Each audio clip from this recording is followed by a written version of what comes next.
Welcome back for part 2 of my interview with my sister, an adrenal cancer survivor. My name is Jelena. I'm a colorectal cancer survivor. If you missed the part 1 of our interview, check that out first, and then you can continue on to see part 2 right now. So how has your treatment plan then changed since the recurrence? It has not changed. The IV form of chemo that they have, which is called EDP, they don't really find it quite as effective. It does more harm than it actually does good. So they said, you know what, if things continue to stay stable, we'll keep you on the Mitotane and all that kind of stuff. But for right now, let's not do EDP. We'll not do the IV chemo. If things do come back, then we'll have to do it. But as of right now, no. We'll just stay on the Mitotane, the steroids, and all that kind of treatment. Okay. Mm-hmm. So we did genetic testing. Yes. Because we're the only 2 kids from our parents, and we both ended up with cancer. Yes. So we wanted to see, is this related? Like, do we need to watch out for other things? Do I need to watch out for my daughter getting diagnosed with whatever? And what did we find out? You got, what, 41 genes tested or 42? Oh, it was the one in the 40s. Okay. I don't remember the exact number. Okay, so whatever you had, I had double that. Because I think you had 41 and I had 82, or you had 42 and I had 84. Something around like that range. They had like 3 different levels. Like Yes. there's one where they would test like 13, one where it was 40 something, and then the 80 something, yes. Yeah. So they went ahead because you had cancer as well. They wanted to see what your genetic testing results were. So they wanted me to get in contact with you. So you sent your genetic testing to me. I sent it to the lab. Then I went and got tested, and we both tested positive for an unknown gene. Yeah. It could be something, it could be nothing, but yeah, because the problem is that geneticists right now are, just going through gene by gene, and there's so many different things that they have to go through, and they have not figured out the entire DNA code and what all the genes do. So as of right now, our gene is unresearched, but in the future, 20, 30, 50, 100 years from now, who knows? They could find it. So they have our contact information. So when they do find out, when the geneticists get to that gene and discover what it is that we tested positive for, they will get in contact with you and let you know, hey, we figured out what this gene is, and this is what you need to, and this is what it is, and they'll talk to you about it, which is a really cool thing. Or it could just be some weird mutation and it doesn't cause anything. Yes. We just both happen to have it. Yes. It's some mutation in our family. Yes. Yes. So how do you balance working while going through chemotherapy? Yeah, it's hard. It's hard. I am very lucky that the company that I work for is, I would say it's a large company with a small company feel. So like my CEO is directly across from my cube. So anytime I have a problem, I can just walk over and talk to him. And he's very, very understanding. My boss is very understanding. The CFO is very understanding. All of them are very understanding. And, the second I walk in, I've had the CEO come up to me and go, "Why are you here? You look terrible." And I'm like, "No, I can do it, I promise." And he's like, "Go home. Just go home." Or, I'll wake up in the morning, because you really don't know. With this chemo, with your chemo, you could expect, okay, on the 3rd day or something like that, I'm going to feel like crap. For me, I don't know when that's going to happen. I don't know when I'm going to have a good day and when I'm going to have a bad day. And so it's just kind of a crapshoot. Yeah. And so you just kind of wake up in the morning, and as soon as I know that I'm not feeling well, I'll just shoot a text to everybody and let them know, like, hey, I'm not going to be in today. I'm not feeling well.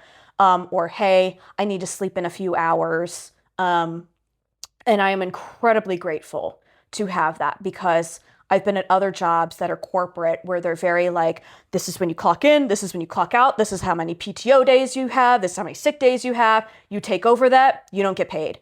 They still take care of me in that form of, and I always try to make things up, like if I come in an hour late, I'll stay an hour late on a day that I feel good, so that way I can make that time up.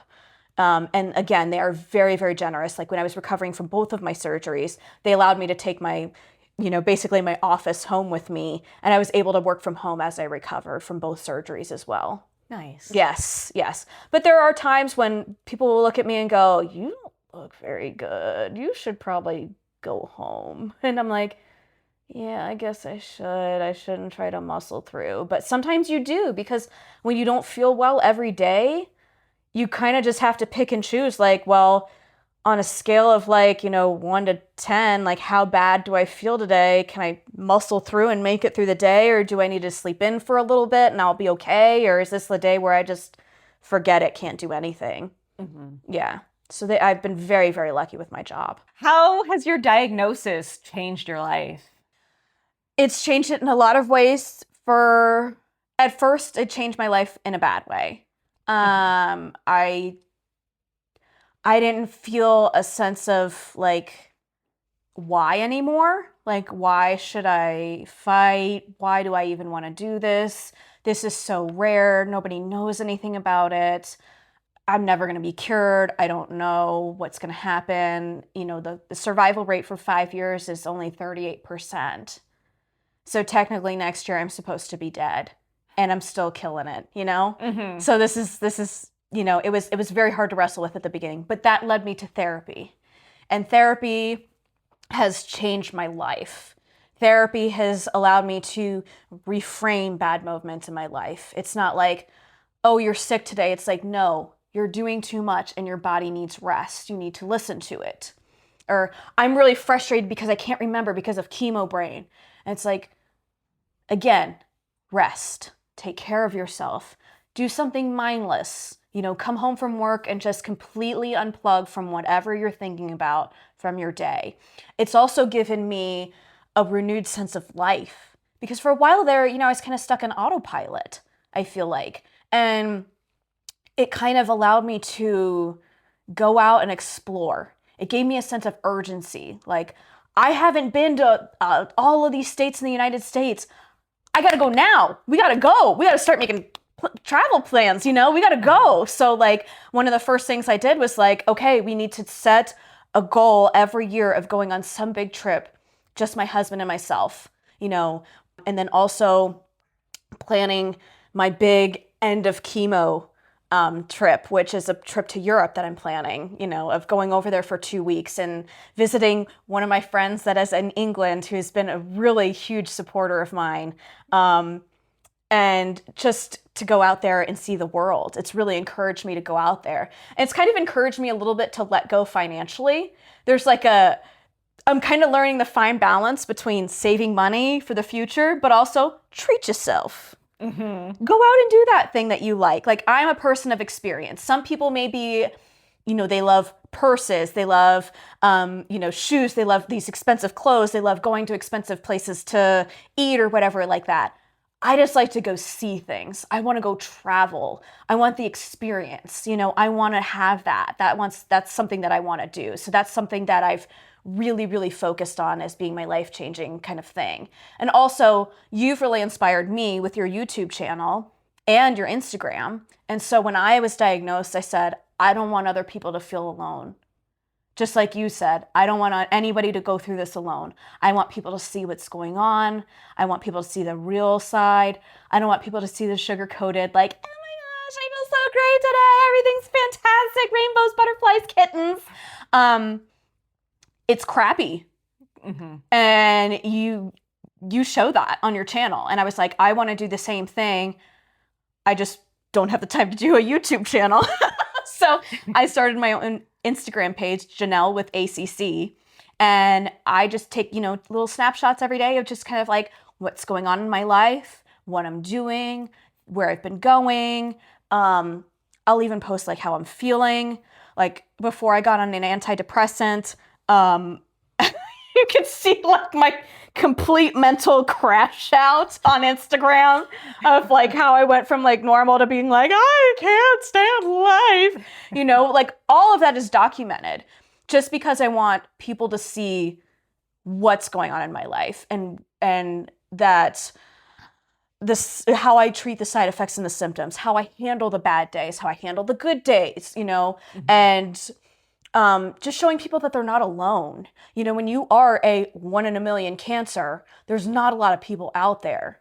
And so when you find that person that has that information and you can follow along with their journey and see what they're doing and how they are working through this cancer, it really feels helpful. Oh, yeah. Because I know when I first got diagnosed, and I know you felt the same way too, is it was like, what do I do?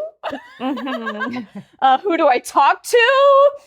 Yeah, because we both have cancer, have had it, but they're totally different kinds. The experience was totally different. Yes. So, like, you could come to me with some generic questions, Yes. but definitely not like, I hadn't even heard of what an adrenal gland was before. Yes. I was not a super science nerd in high school or college, so I didn't know what it was, where it was. Yes. I know more about it than I ever did. Yes. So I couldn't help with a lot of stuff, but like with helping with the mental part, Yes. I could be there. Oh my and just gosh, be yes. that open ear for you. Yes, because you went through the same thing with really bad anxiety.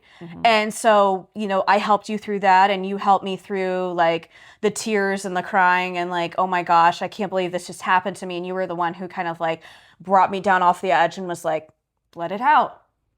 Those feelings, let them out. Let them out. Don't hold them in, because holding them in is only going to make it worse. Let those feelings out when you have them. So that was really helpful. And yeah, like I said, we don't have the same kind of cancer, but I'll talk to you and be like, hey, what did you try for nausea? Because nothing is working today. Yeah, every cancer patient deals with nausea. Yes. Diarrhea. And the fatigue. Yes. So Yes. And then also the best thing about, being on social media with it is, also people chime in and will say, hey, you should do this instead of doing that. I learned from somebody on a YouTube channel, take your Mitotane with an Ensure, which is a high calorie beverage that is a meal replacement for people who are elderly or whatnot that maybe aren't getting the right nutrients they should be. So they said, take that because it has a lot of fat in it. And fat is what you need for Mitotane to absorb into your bloodstream. So I learned that. And I was like, I did not know that either. That was a wonderful thing to learn, from the community. So you just learn so many different things that you never would have known if you were doing it on your own. And I think it's really good to advocate and talk about those things. Can you tell everybody a little bit more about what your 1 in a million shirt is all about? Yes. So with the Adrenal Cure Collective, we decided to come up with the logo of, or the motto of 1 in a million, because that's what we are. One of our first fundraising drives that we did was we wanted to get $1 from 1 million people. So we really thought that was a really cool idea. We've tried a couple of different ideas just to get people going and looking at just getting eyes on the foundation. So you can go to the adrenalcurecollective.org, and you can feel free to donate. You can do a monthly donation. You can do a one-time donation. This past year, we had an amazing sponsor anonymously donate $20,000 to our foundation. So yeah, you can do that too. But no, honestly, that's what our goal is to collect $1 million by getting $1 from 1 million people so that we can raise awareness, fundraise, get that money to the National Institute of Health so we can get some research and action going. To find a cure, hopefully. A cure, if not a cure. New treatments. Yes, up-to-date treatments. Find out how long is really the best length of time to be on Mitotane, to be doing all of these other things. Yes, and maybe getting those nicely coated steroids so we don't get that nasty taste in our mouth every time a steroid gets stuck in your gum. Yeah. So what kind of advice do you have for other patients out there? Definitely find your community. Find your people. The first thing I did when I found out I had my diagnosis was I immediately went on Instagram and just typed in hashtag adrenal cortical carcinoma and started looking for people that had it. And I found a man in Germany, and I found another woman in England. And then a couple months after I was diagnosed, I found a woman in Australia. And then I found a woman in San Diego and Baltimore. And I found all these people. And my friend Hope in Baltimore, she was actually the one who started the Adrenal Cure Collective, which I'm an ambassador for.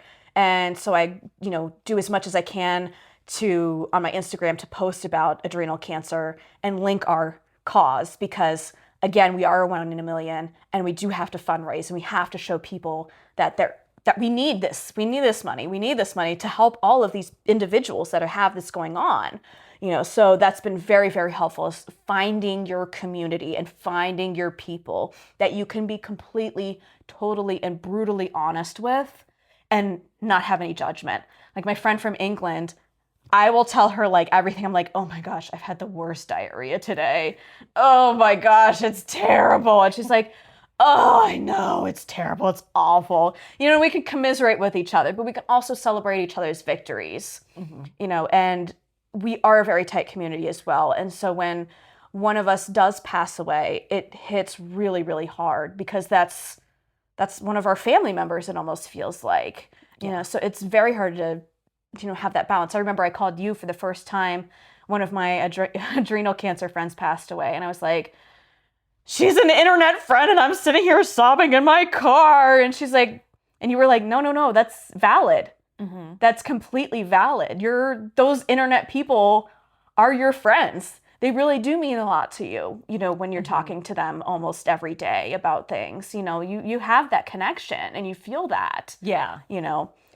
Yeah, and you see yourself in them because they have a similar or the same diagnosis as you. So you're like, why did they pass away? Yes. And why am I still here? Yeah, why did their treatment fail them and my treatment is successful for me? Mm-hmm. I don't know why. Yeah. And so that's a really hard thing to take too. And, it's also difficult because, again, we've had no breakthroughs in treatment since 1970.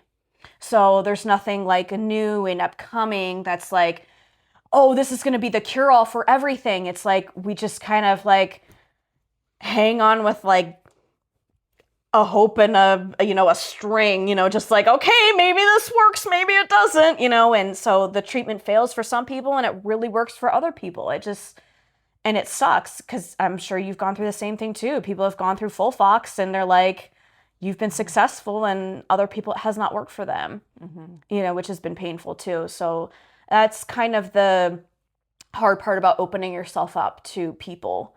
That's one of the downfalls of opening up yourself up to, on social media, is having that heartbreak when that comes through. Yeah. But also celebrating the victories of seeing somebody make it and seeing somebody go through the treatment and arrive on the other side a freaking champion and a warrior. That's what you're like, yes, yeah, yes, I feel you, like you high five. Like when my friends finished chemo and I was like, yes, good for you. I'm so excited. Even though I'm still on treatment, but I'm still excited for you. It's like a family. It feels that way. So having that community is the most important thing. And also one thing is advocating for yourself. Mm-hmm. Is a huge thing. Yeah. When you know something is wrong, you don't give up. I went to 3 endocrinologists in 2 different hospital systems in my area and got turned away until the kidney stone happened. And then people started taking me seriously and saying, oh yeah, there is something wrong. And going to the doctor every time I have a notebook, because you told me that. You said one of the most important things is have a notebook. Mm-hmm. So you told me to start keeping a notebook. So as soon as I got diagnosed, we started writing down all these questions that we wanted to ask the surgeon, that we wanted to ask the endocrinologist. And so I've kept that notebook ever since. And so I'll just write things down and I'll be like, like when my thyroid failed, because Mitotane can also kill your thyroid. So when my thyroid started to fail, I was telling her, I was like, yeah, I just like can't get out of bed. I am so tired. And when they took my blood test to see my thyroid function, they noticed it wasn't even moving. So they're like, okay, we need to put you on some thyroid medicine. So that's another thing they did. Mm-hmm. But had I not spoke up, it's just one of those things that you have to do. You have to be bossy. You have to remember you are paying for their service. And if you are not happy with their service, you go somewhere else. That's a very good way to put it. Yes. Yeah. That's how I think of it as. Would you continue to eat at a restaurant that gave you food poisoning? No. First time, first strike, burnt, never going back. So when you find something that is not working for you, switch it. And they have no problem. Like, if your doctor has a problem with saying, hey, I would like a second opinion, if they go, no, you do not need a second opinion, there is a huge problem, because most doctors know that they do not know everything. Any good doctor will say, I don't know everything, so I'm going to talk to somebody else, or I'm going to put you in contact with somebody else who can help you out. And that's what my doctor does. My doctor consults with a doctor at the University of Michigan. His name is Dr. Hammer. He's one of the well-known adrenal cancer specialists, and she consults with him about my case. And they seem to think everything's going okay as of right now, so that's a wonderful thing. But yeah, having doctors talk to each other is a wonderful thing. You know, we do have our expert at the NIH. Her name is Dr. Del Rivero. She is the top of the line person that you want to go talk to. She's amazing. She is always at our adrenal conferences. We have a conference usually every year with the NIH, just about talking about new technologies, new things they're trying, new things that are up and coming. So we get to learn about those things. And so having like 3 endocrinologists who are super involved are great. And getting that information yearly is fantastic, because we can see, oh, our money is going to something. You know, because the Adrenal Cure Collective does support the National Institute of Health, because they are the leading researchers in it. And with the cuts with funding and whatnot, we've had to make up that money. And last year we raised $60,000 to pay for an assistant and to pay for more testing. So that was really groundbreaking for us. And so we continue to hope to build from there with our foundation to continue to get possibly more answers, different chemo, different things that may work, different trials going on to try something, because there's got to be something out there that we just haven't found yet. But when you have such a small pool, why would you invest a ton of money into it when you're talking maybe 5 or 6 people a year that get it? Why would you put all that money into it when you have hundreds of thousands of people with other cancers in one pool? You want to focus on that, you know. So that's kind of been a hard part for us, and that's why we founded the Adrenal Cure Collective, is because we wanted to have that awareness, and we wanted to bring attention to this, to our cause and what we do. So what is kind of, you're taking Mitotane now, do you have like an endpoint as to when you might be able to stop? Are you going to be on it for the rest of your life? What are kind of, what's the plan as of right now? So as of right now, we don't have an end date.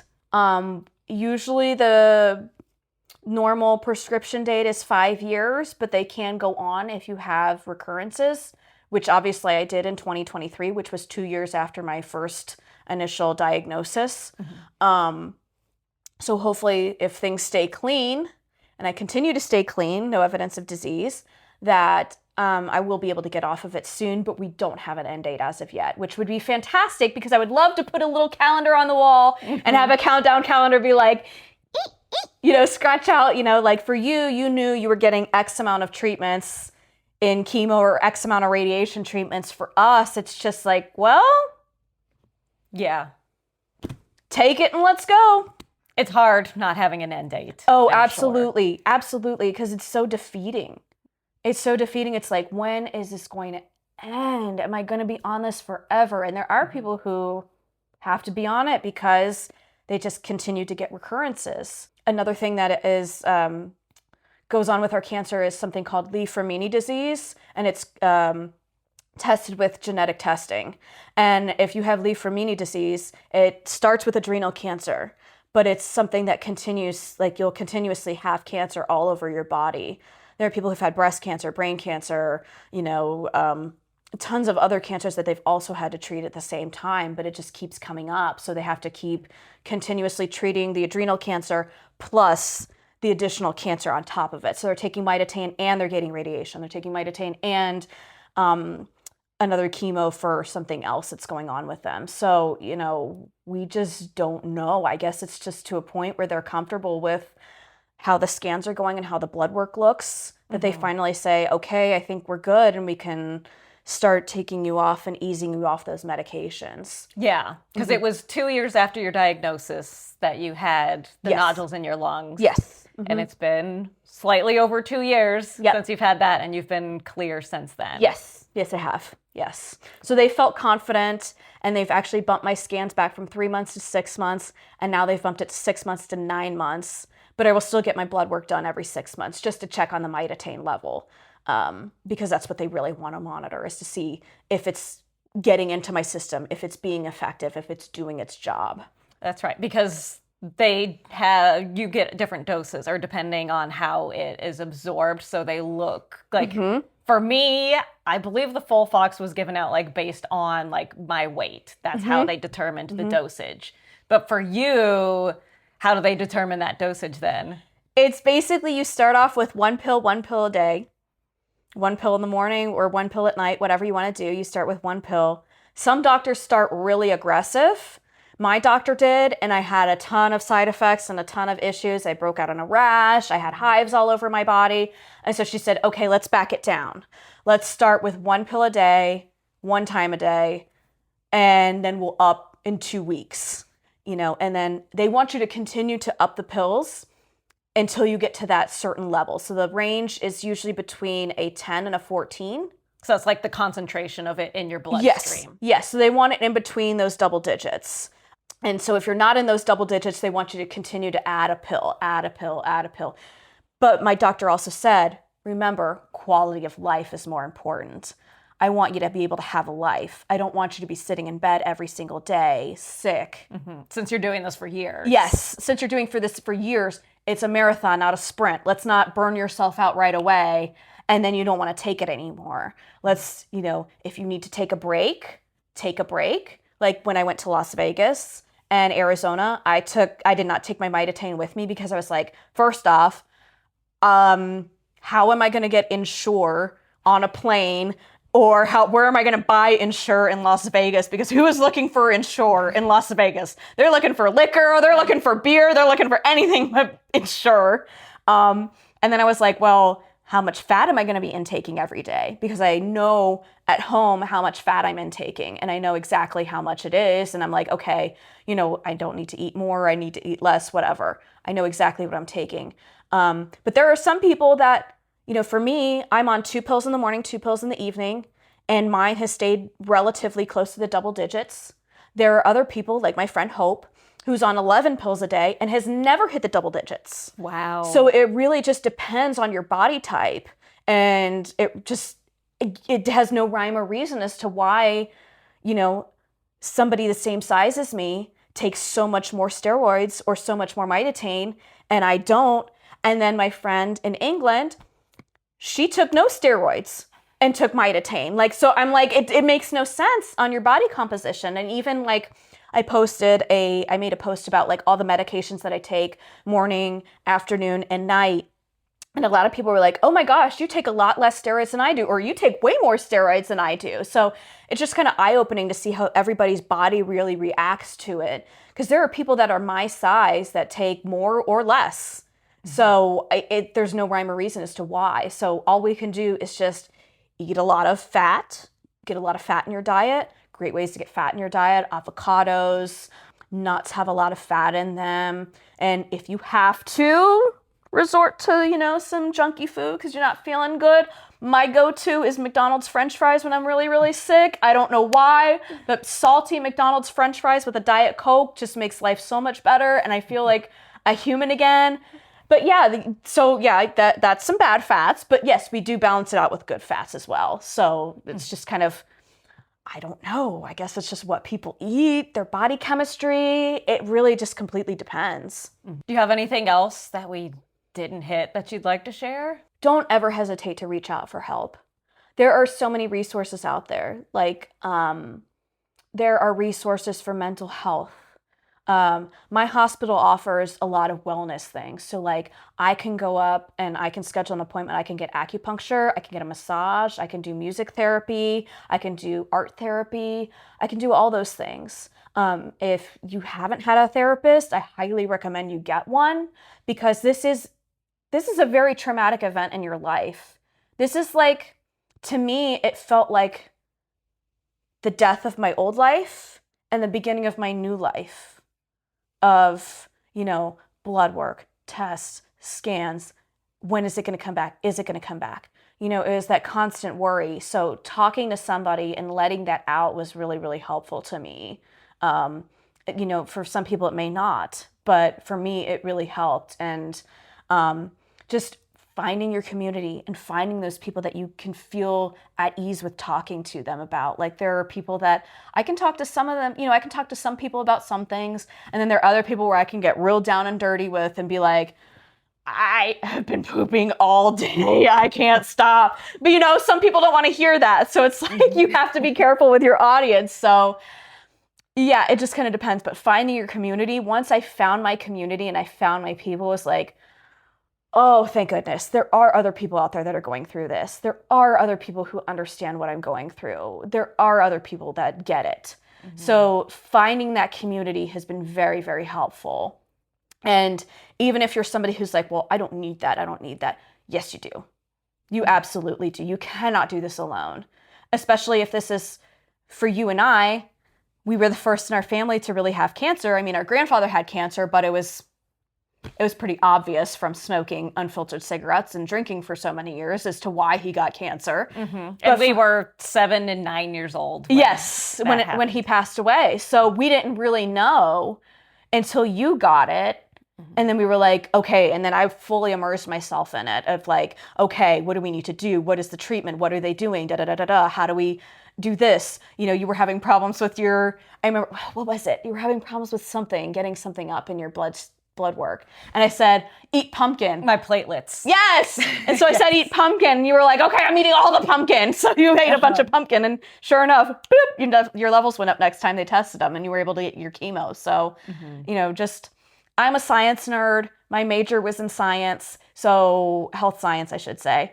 And so I know where to look and how to research and those kind of things. So I can dig into those things. And that's helped me as well. But mostly it's been the people. Textbooks can only tell you so much, but people to people can tell you a lot more. Well, thank you so much for sitting down with me, sisters. Yes. This was great. I hope you guys learned so much from her and that you've stayed till the end to watch. If you would like to watch a few more interviews from other cancer survivors, you can check that out up here, or this video down here, YouTube thinks you'd like from my channel. Thanks so much for watching. Try it again.